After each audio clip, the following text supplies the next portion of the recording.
नमस्कार।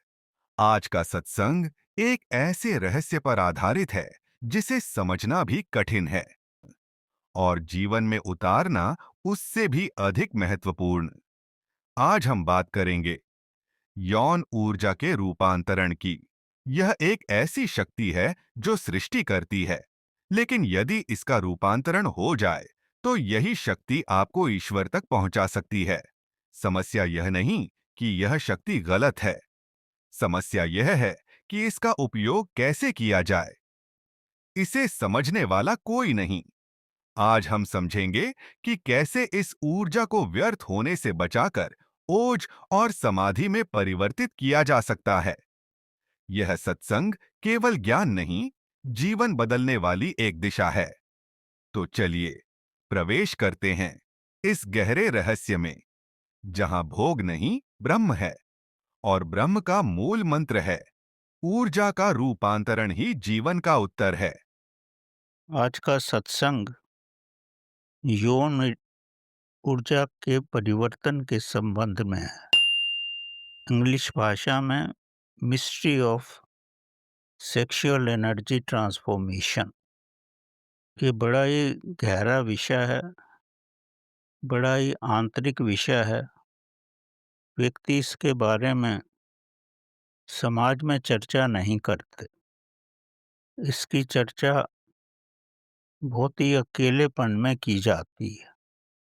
इसको लेकर के बहुत लोगों ने मेरे से एकांत में प्रश्न किए हैं। मैंने उनको सॉल्यूशन भी दिया है, और जिन लोगों ने उस पे चलने की कोशिश की है, तो कुछ समय बाद जब उन्हें सफलता मिली, तो उन्होंने बड़ा एहसान जताया और बड़े कृतघ्न हुए। खैर एनीवे, तो आज का जो विषय है mystery of sexual energy transformation पर है। आप जीवन में सब लोग पूर्ण रूप से जानते ही हो कि हमारा जीवन भय, भोजन, भोग, भगवान और भावना के चारों तरफ ही घूमता रहता। हमारे जीवन में भोजन और भोग ही सबसे ज़्यादा ज़रूरतमंद वस्तुएं समझी जाती। भोजन और भोग में ही व्यक्ति जीवन गुजारता है। भगवान की आवश्यकता तो उसे तब पड़ती है जब वो बहुत कष्ट में होता है। वो जब बहुत ज़्यादा भयभीत हो जाता है, तब भी उसको प्रभु की याद आती है। और जब उसका प्रियजन संकट में होता है, तब उसमें भावना प्रकट होती है और वो प्रभु की तरफ चलने की कोशिश करता है। पर हमारा जीवन जो है भोजन और भोग के कदमों पर ही चलता है। दूसरे शब्दों में भोजन विलासिता में ही हमारा जीवन रहता है। अगर आप जीवन में भोग से कुछ भी ऊपर उठ जाएं, अपनी शक्ति को भोग में व्यर्थ ना करें, तो आपके जीवन में एक गरिमा आ जाती है, जिसे हम ओजस्व कहते हैं। उसी से ही जीवन में क्रिएटिविटी आती है। आप नवीनता के बारे में सोच सकते हो, क्योंकि आपके अंदर वाइटैलिटी आ गई है। पर अक्सर आदमी अपनी ऊर्जा को व्यर्थ ही करता है। जिन्होंने भी अपनी ऊर्जा को प्रॉपर और सही दशा दी है, वही महान वैज्ञानिक बने हैं, महान इंजीनियर्स बने हैं, प्रभु के भक्त बने हैं। हमारे देश में तो प्रथा ही रही है कि जीवन में ब्रह्मचर्य होना ही चाहिए। ब्रह्मचर्य का मतलब ब्रह्म के अनुसार जीवन चलाना। जब ब्रह्म के अनुसार अब आप जीवन चलाओगे, तो भोग और विलासिता में नहीं जाओगे, तो आपके अंदर शक्ति बनी रहेगी। और उसी का उदाहरण है कि हमारे देश के इंजीनियर्स, मेडिकल डॉक्टर्स संसार भर में बड़ी-बड़ी कंपनियों को चलाते हैं और ऊँचे स्थान पर हैं। ये इसीलिए मुमकिन हो सका है, जबकि ब्रह्मचर्य का पालन किया गया है और अपने वीर्य शक्ति को संकलित नहीं किया गया। उसको कुंडली के माध्यम से ऊँची अवस्थाओं में ले जाया गया। उसके बिना मानसिक विकास दुर्लभ है। आप जानते हो कि दक्षिण भारत में रामानुजा 20 और 25 साल की अवस्था में इतनी जटिल मैथमेटिक्स प्रॉब्लम को सॉल्व करते थे कि संसार के बड़े-बड़े वैज्ञानिकों को भी आश्चर्य होता था। पर दुर्भाग्यवश उनकी मृत्यु जल्दी हो गई। जब वो बीमार थे, लगभग उनकी अवस्था 32 साल की थी, तो लंदन से एक वैज्ञानिक उनको देखने आए। जब उनको देखने आए, तो खिड़की से रामानुजन ने उनकी गाड़ी का नंबर देखा और उनके गाड़ी को नंबर को देख कर के जब वो उनसे मिलने आए, तब उन्होंने उस वैज्ञानिक से कहा, "इस नंबर में मैथमेटिक्स का बहुत बड़ा विज्ञान छिपा हुआ है। मैं तो शायद जीवित नहीं रहूँगा, लेकिन इस पे आप कार्य करना।" तो उस वैज्ञानिक को उस नंबर के रहस्य को जानने में 15 साल से ऊपर लग गए थे। अब ये समझो कि कितनी महान क्षमता थी। ये क्षमता कहाँ से आई? ये क्षमता उनकी ओजः शक्ति से ही आई, उनकी वाइटैलिटी से आई और पिछले जीवन के संस्कारों से आई। इस तरह के बहुत सारे उदाहरण हैं। जब तक आप अपने वीर्य शक्ति को संचालित नहीं कर पाओगे, संभाल नहीं पाओगे, तब तक जीवन में प्रतिभा नहीं आ सकती। अगर आपको जीवन में कुछ भी न्यूनतम कार्य नहीं करना है, कुछ भी नया कार्य नहीं करना है, कोई भी नया अनुसंधान नहीं करना है, प्रभु की तरफ भी नहीं जाना है, तब आपको ब्रह्मचर्य के अनुसार जीवन गुजारने की आवश्यकता नहीं। और संसार के मैक्सिमम प्राणी ब्रह्मचर्य के अनुसार जीवन नहीं गुजारते। हमारे देश में ब्रह्मचर्य की महत्ता को समझा गया है और हम शुरू से ही अपने बच्चों को यही शिक्षा देते हैं। हमारे पुरातन काल में 25 साल तक बच्चा आश्रम में रहता था। गुरु उस पे पूर्ण निगरानी रखते थे। ब्रह्मचर्य से ही उसके जीवन में ओजस्व आता था, वाइटैलिटी आती थी, उसका शरीर सुदृढ़ होता था और उसका ज्ञान की क्षमता भी बढ़ती थी। लेकिन आधुनिक काल में तो ये सब समाप्ति हो रहा है। मोबाइल में आप बच्चे सब देखते रहते हैं, तो उनकी वृत्तियाँ पूर्ण रूप से सांसारिक हो जाती हैं और उनमें वाइटैलिटी और ओजस्व नहीं आ पाता।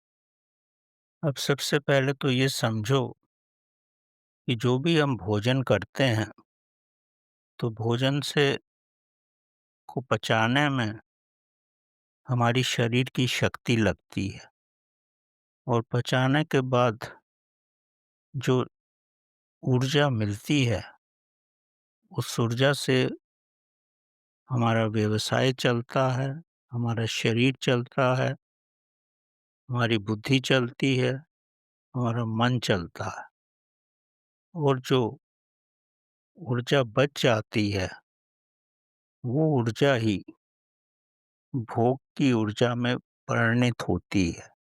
मतलब वही एनर्जी सेक्स एनर्जी बनती है। बच्चों में 14 और 15 साल की आयु में सेक्स एनर्जी का बनना शुरू होता है। ये बड़ी ही नाजुक एज है। अगर इस एज में बच्चों को ना संभाला गया, तो जीवन में परिवर्तन हो जाता। पुराने समय में तो बात अलग थी। आश्रम में जाकर के बच्चा संभल जाता था। आजकल मित्रों के साथ रह कर के घर के वातावरण में अच्छी बातें सीखने को कम मिलती हैं और अनावश्यक धारणाएँ ज़्यादा बनती।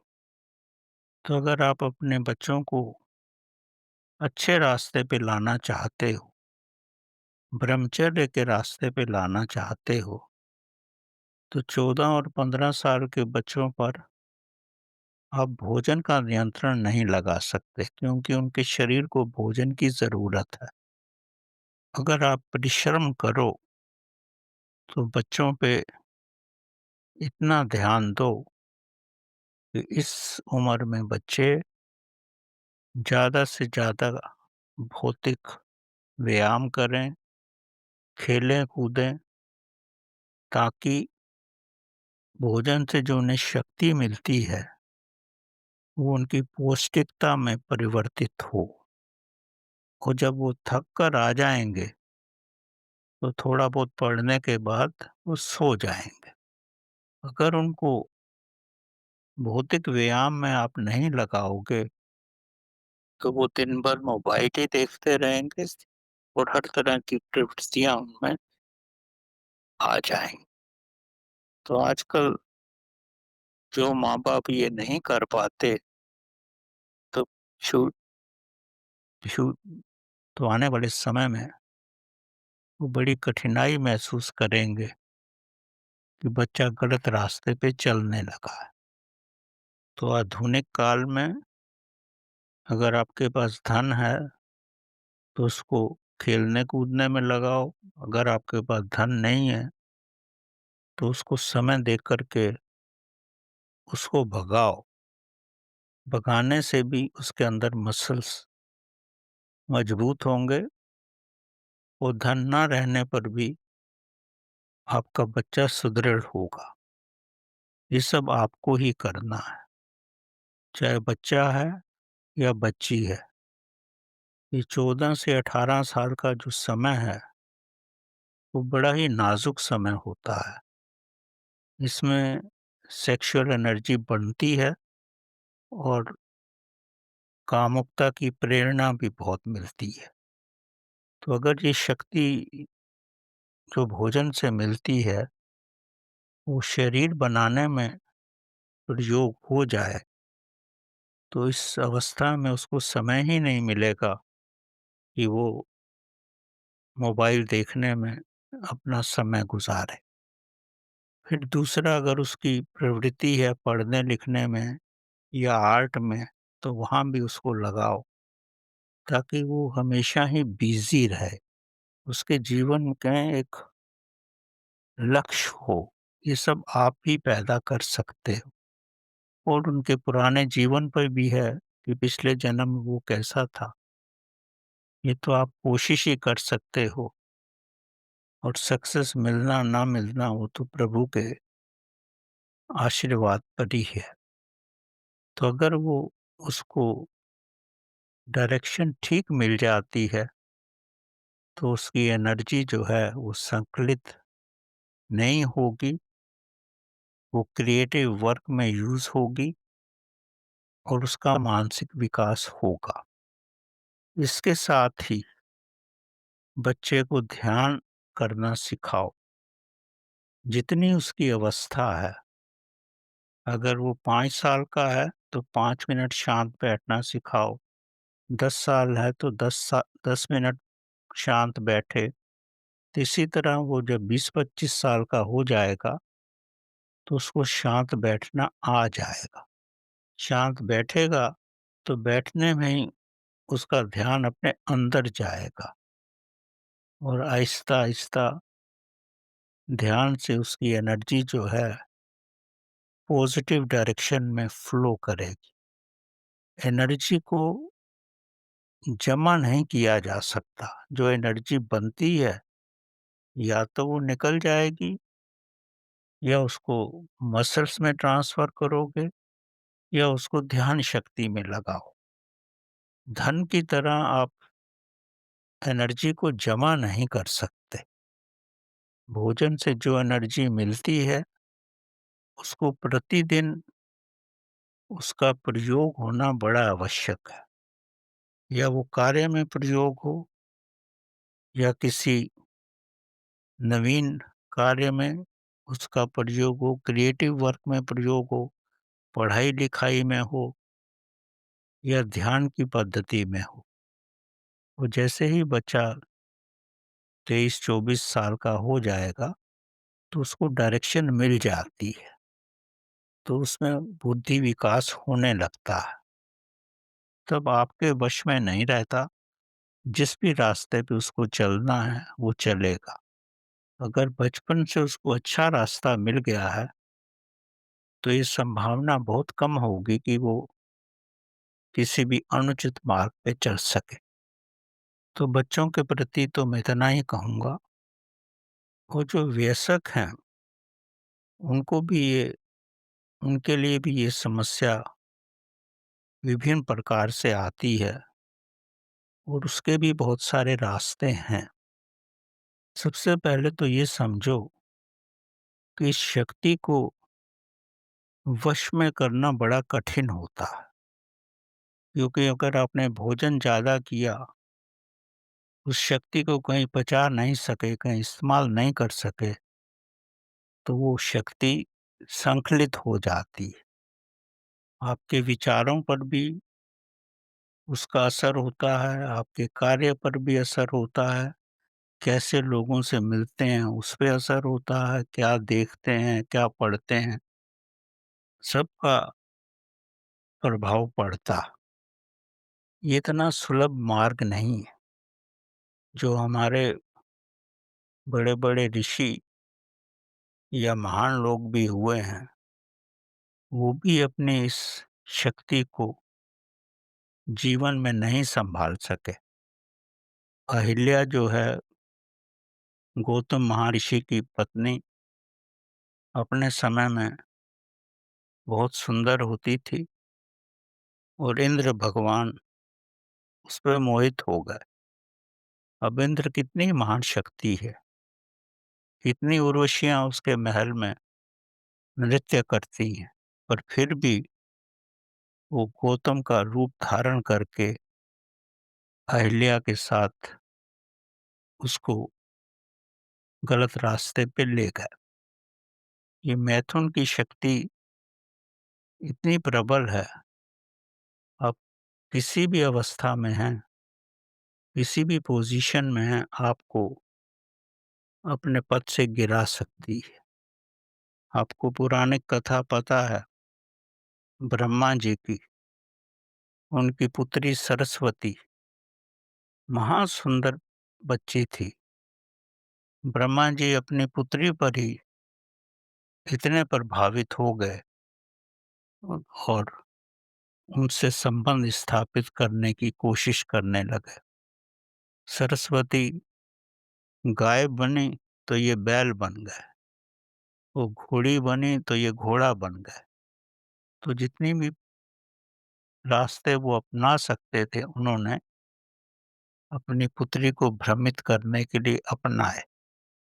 अंत में शिवजी भगवान ने इस कारण से, और बहुत सारे और कारणों से, उनका एक सिर काट दिया। उनको ब्रह्म हत्या का शाप भी लगा और अंत में ये कहा गया कि तेरी संसार में कहीं पूजा नहीं होगी। तो आपको पता है कि ब्रह्मा का केवल संसार में एक ही मंदिर है पुष्कर में।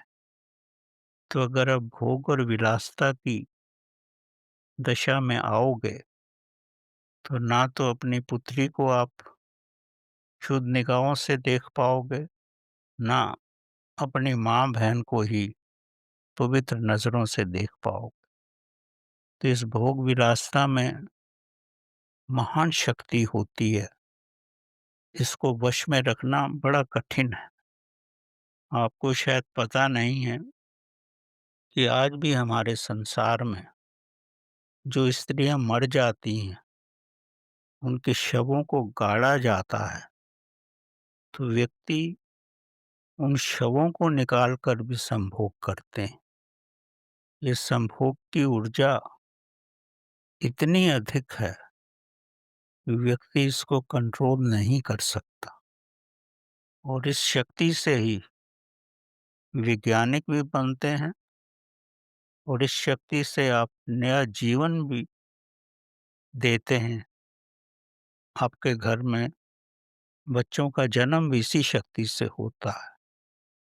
भगवान ने केवल एक ही शक्ति बनाई है, चाहे इसको आप संभोग में यूज़ करो या वैज्ञानिक कार्यों में यूज़ करो या ऐतिहासिक कार्यों में यूज़ करो या प्रभु को पाने के लिए यूज़ करो।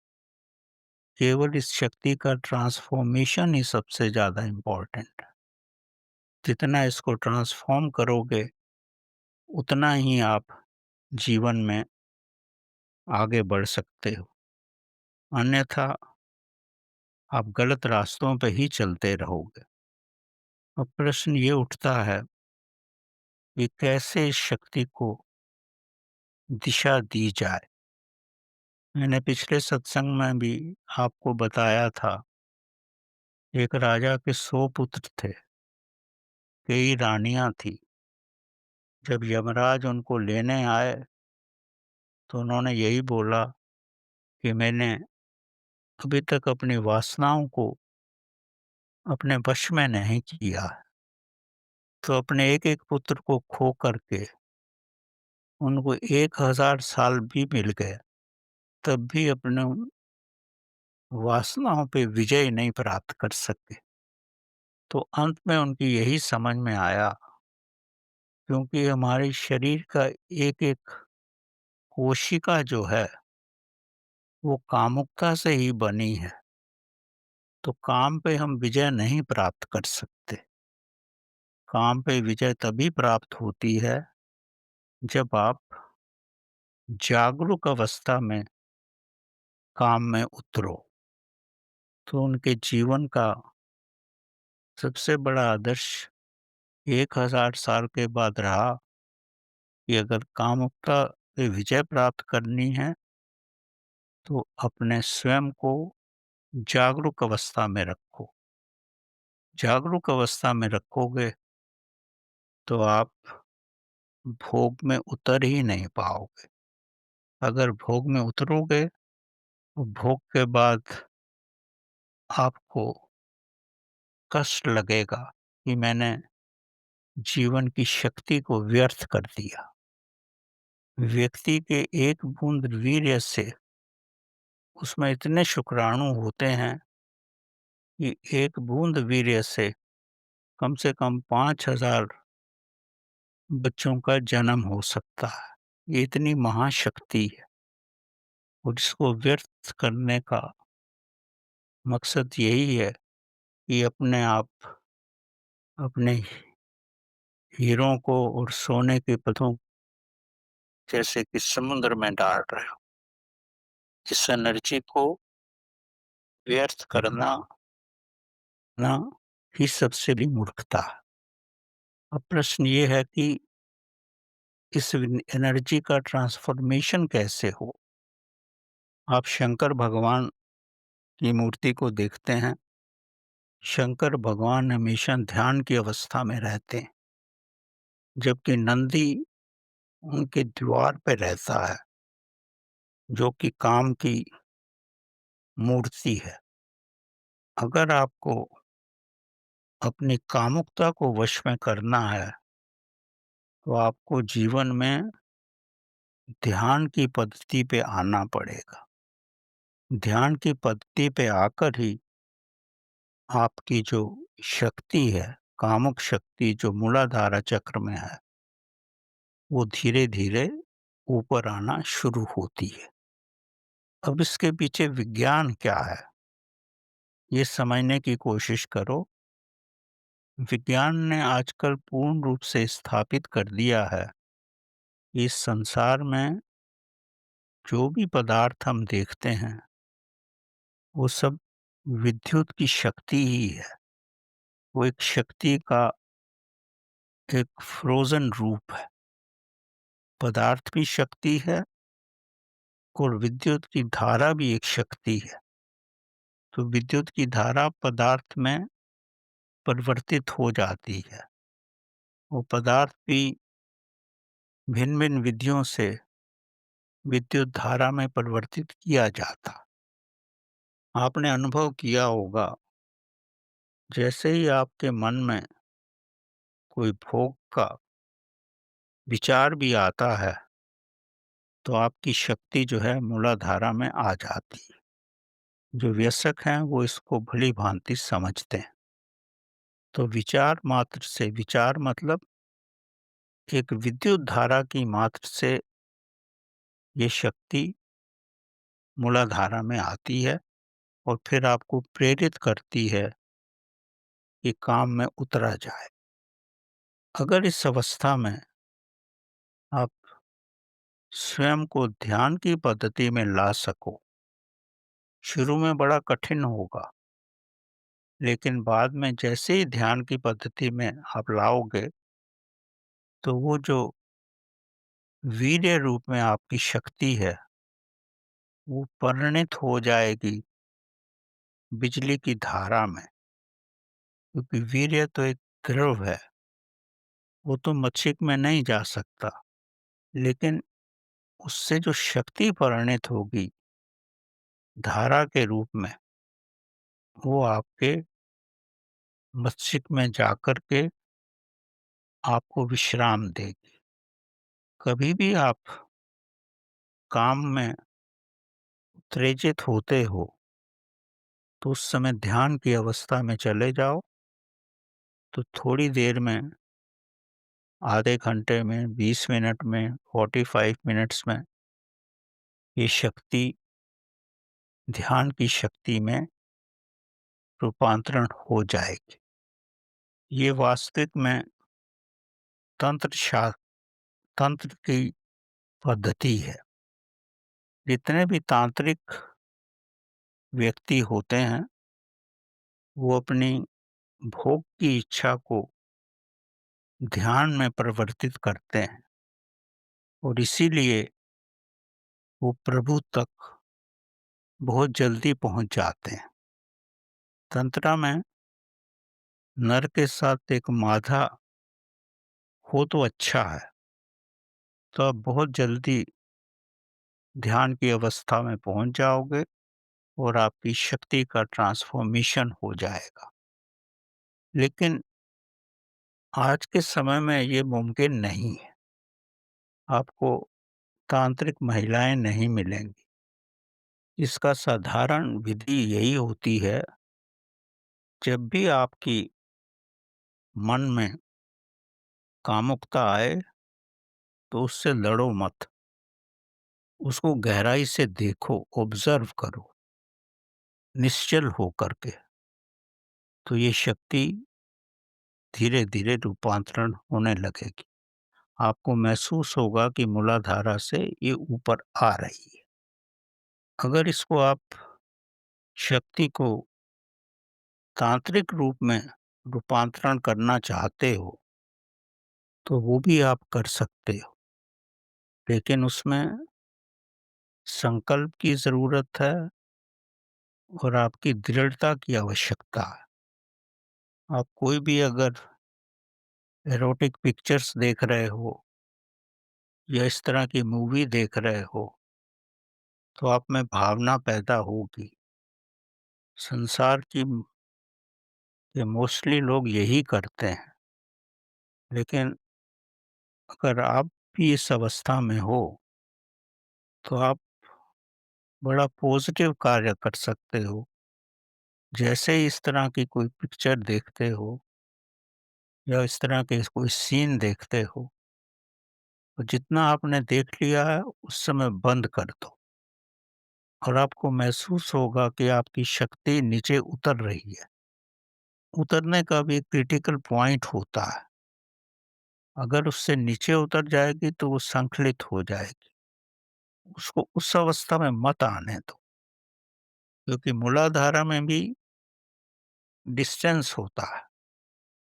जब उस निम्न अवस्था में वो नहीं आएगी और आप ध्यान की अवस्था में चले जाओगे, तो ये शक्ति जो है, विद्युत शक्ति में परिणत हो जाएगी।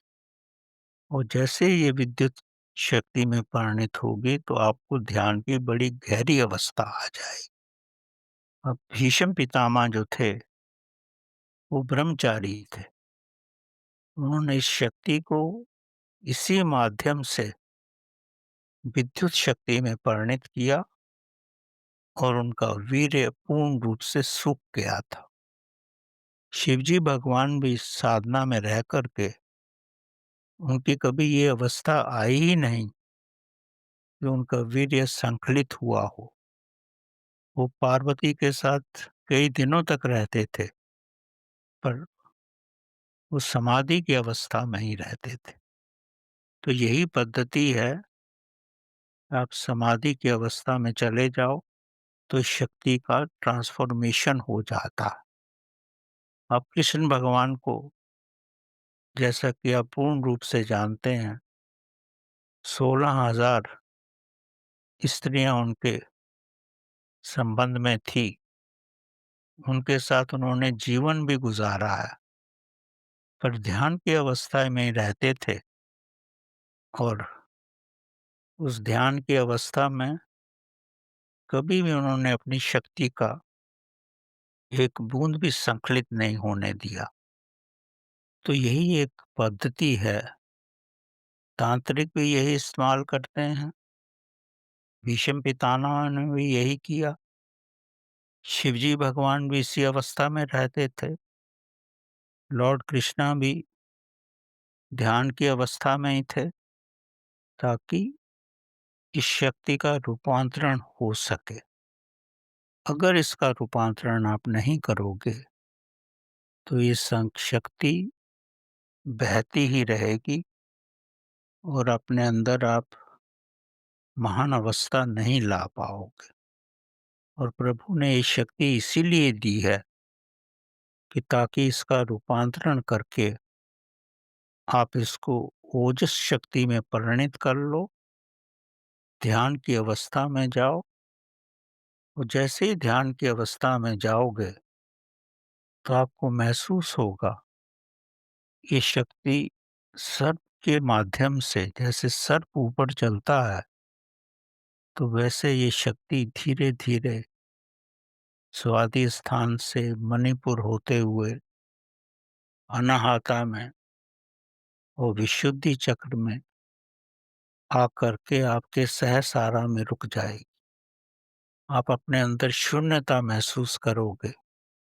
आप अपने अंदर प्रभु की शक्ति महसूस करोगे और इस शक्ति का ऐसा रूपांतरण होगा कि जब ये शक्ति से आप कुछ भी बड़े से बड़ा कार्य कर पाओगे, चाहे आपको पढ़ने-लिखने का कार्य करना है या क्रिएटिव कार्य करना है या कुछ आप पेंटिंग बना रहे हो, और अगर आपको प्रभु के साथ भी मिलना है, तो यही शक्ति आपको सहस्रारा से कॉस्मिक शक्ति से मिला देगी और आप समाधि की अवस्था में चले जाओगे। और एक बार भी अगर आप समाधि की अवस्था में चले गए, तो ये शक्ति आपके लिए खेल बन जाएगी। आप जहाँ मर्ज़ी चाहो इसको लेके जाओ, ब्रह्मांड में ले जाओ, पाताल लोक में ले जाओ, किसी महान कार्य में ले जाओ, और अगर भोग भी कर रहे हो, तो भोग में भी ये शक्ति संकलित नहीं कर पाओगे आप, भोग का भी आनंद लेते रहोगे। तो ध्यान की अवस्था में अगर आप जाओगे, तो आपका पूर्ण रूपांतरण हो जाएगा। आप शिव का रूप बन जाओगे, लॉर्ड कृष्णा का रूप बन जाओगे, क्योंकि शक्ति तो एक ही है। इसको वेस्ट ना करके, इसको रूपांतरण करके आप इस संसार की, इस ब्रह्मांड की जिस अवस्था को भी पाना चाहो, आप पा सकते हो। ये शक्ति बड़ी पूजनीय शक्ति है। इससे ही हमारा संसार चलता है। इससे ही हमारे पास बालक और बालिकाएँ आती हैं, और इस शक्ति से ही जीवन का ऐश्वर्य भी हम प्राप्त कर सकते हैं, प्रभु तक भी पहुँच सकते हैं। हमको आवश्यकता केवल एक ही है कि कैसे इस शक्ति का रूपांतरण करें, और रूपांतरण करने की बड़ी सरल विधि है सिर्फ ध्यान में जाना, और ध्यान में जाकर ही ये आपकी इलेक्ट्रिक पावर बनती है, और इस पावर से सब कुछ संचालित होता है। तो इस शक्ति को सपनों के माध्यम से या भोग के माध्यम से इसको व्यर्थ मत करो। जब भी इस शक्ति का प्रभाव आपको ज़्यादा लगे, ध्यान की अवस्था में बैठ जाओ। अगर आप धर्मपत्नी के साथ भी हो, कामुक अवस्था में, तभी भी जब ये संकलित होने का समय आए, तभी तो ओशो ने कहा है संभोग से समाधि। तो उस समय आप समाधि की अवस्था में जाओ, ताकि ये शक्ति का निकास ना हो सके। अगर ये निकास नहीं होगा, तो धीरे-धीरे ये शक्ति ओजस शक्ति में परिणित हो जाएगी, आपको प्रभु का सुख भी देगी, सांसारिक सुख भी देगी। तब आप निम्न अवस्था में ना रह कर के जीवन की उच्च अवस्था में रहने का प्रयत्न करोगे, और अगर समाधि की अवस्था में पहुंच गए, तो समझो आपने जीवन में इस शक्ति के माध्यम से सब कुछ प्राप्त कर लिया। तो ये पूजनीय शक्ति है, केवल इसका रूपांतरण करने की आवश्यकता है। रूपांतरण नहीं करोगे, तो इंद्र की तरह ये आपको अहिल्या के पास ले आएगी, या ब्रह्मा की तरह अपनी पुत्री सरस्वती के पीछे ले जाएगी। कुछ भी कर सकती है, शक्ति का केवल इसको रूपांतरण करने का प्रयत्न करो, और शिव भगवान की तरह ही जीवन व्यतीत करो। तो यही आपकी महान अवस्था हो। धन्यवाद।